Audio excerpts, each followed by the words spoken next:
Okay, Assalamualaikum dan selamat sejahtera. Selamat datang ke channel Rizwan. Okay, hari ini saya akan buat satu video berkenaan dengan skim bantuan pendaftaran ke IPT dan pinjaman pelajaran dalam negara. Jadi ada dua jenis skim, iaitu skim bantuan pendaftaran dan pinjaman pelajaran dalam negara. Okay, jadi untuk skim bantuan pendaftaran adalah berjumlah RM500 bagi peringkat diploma dan 1000 bagi peringkat ijazah sarjana muda.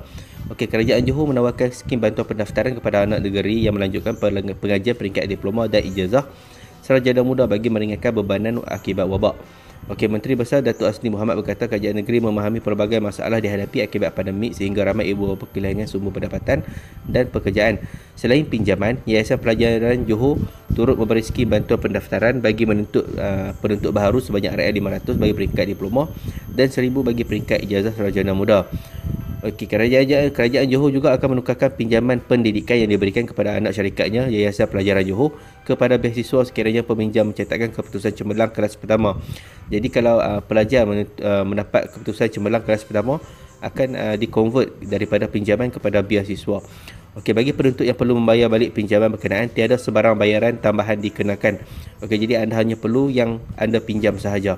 Okey, kalau anda mendapat keputusan yang cemerlang kelas pertama, anda akan dikonvert kepada beasiswa lah. Okey, ini adalah poster untuk permohonan. Okey, jadi di sini dicakap tarikh permohonan adalah 31 Ogos hingga 31 Ogos. Okey, jadi ada dua permohonan dibuka untuk pinjaman pelajaran dan bantuan pendaftaran ke IPT. Jadi ada dua jenis lah. Okey, pinjaman pelajaran dalam negara adalah untuk CJ, diploma dan ijazah sarjana muda sahaja. Bantuan pendaftaran untuk RM500 untuk diploma dan 1000 untuk ijazah sarjana muda. Okey, jadi anda boleh membuat permohonan online, kemudian buat akaun lah dengan Yayasan Pelajaran Johor. Kemudian anda boleh daftar secara online. Kemudian anda perlu mencetak permohonan itu, kemudian hantar kepada Yayasan Pelajaran Johor beserta dokumen-dokumen yang saya akan terangkan nantilah. Okey, syaratan permohonan adalah pemohon lahir dan menetap di negeri Johor. Permohonan terbuka kepada pelajar tahun 1 semester pertama diploma dan ijazah sarjana muda yang melanjutkan pengajian ke IPT dan IPTS terpilih, kolej YPJ ataupun ADCT dan Marsah. Pemohon telah mendapat surat tawaran dari Institut Pengajian Tinggi. Tempoh kursus yang diikuti adalah mengambil masa setahun atau lebih. Pendapatan ibu dan bapa atau penjaga tidak melebihi RM4,000 sebulan dan RM4,001 hingga RM5,000 sebulan dengan jumlah tanggungan melebihi 5 orang dan ke atas. Yang keenam, pemohon hanya layak menerima bantuan pendaftaran sekali sahaja sepanjang tempoh pengajian. Pemohon tidak menerima apa-apa bantuan pendaftaran dari agensi-agensi lain. Permohonan bantuan adalah tertakluk kepada syarat serta kelulusan pengurusan besar YPJ.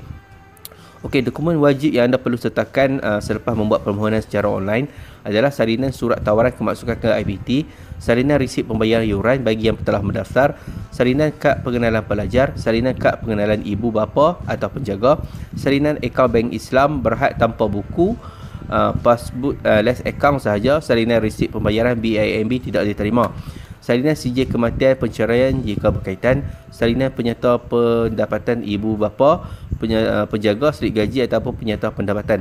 Sekiranya ibu bapa tidak mempunyai slip gaji bekerja sendiri, tidak bekerja suri rumah, pesara, pencen, tiada punca pendapatan, adalah wajib untuk pemohon melengkapkan borang pengesahan pendapatan. Okay, jadi saya akan berikan borang pengesahan pendapatan di bawah, jadi anda boleh download dan isi dan hantar beserta dokumen lah. Kesemua dokumen sokongan hendaklah disahkan oleh pegawai profesional kategori A, ketua kampung atau penghulu atau pengurusi JKK yang setaraf dengannya. Okey, cara menghantar dokumen permohonan dan sokongan. Susun dokumen permohonan mengikut senarai semak yang disediakan. Okey, masukkan ke semua dokumen sokongan dan permohonan ke dalam sampul surat berwarna coklat bersaiz A4 dan seterusnya digam di bahagian belakang dan kemas. Tuliskan jenis permohonan di penjuru kanan atas. Okey, di penjuru kanan atas jenis permohonan yang dipohon, sama ada pinjaman. Kalau pinjaman, tulis pinjaman. Kalau skim bantuan pendaftaran SBP, tulis skim bantuan pendaftaran SBP lah. Okey, kemudian masuk ke dalam peti berkunci di pejabat YPJ. Okey, anda perlu hantar ke sana sendirilah kalau anda ingin menyerahkan kaedah serahan tangan. Okey, yang bagi memilih kaedah pos, dokumen yang telah dimasuk ke dalam sampul tersebut boleh dipos menggunakan kaedah pos yang mempunyai tracking number. Adalah dimaklumkan bahawa kesemua borang permohonan dihantar ke YPJ ke dalam peti berkunci akan dibiarkan selama 24 jam bagi tujuan sanitasi. Okay, jadi untuk alamat pos anda boleh rujuk di bawah lah. Saya akan berikan di alamat pos. Dan kalau anda tak faham, anda boleh hubungi nombor saya akan berikan di bawah lah. Okay, jadi itu saja perkongsian saya berkenaan dengan permohonan skim bantuan pendaftaran ke IPD dan pinjaman pelajaran dalam negara untuk Yayasan Pelajaran Johor. Jadi semoga yang beri manfaat kepada anda. Kalau anda suka dengan video saya, jangan lupa subscribe, komen, like dan share. Assalamualaikum.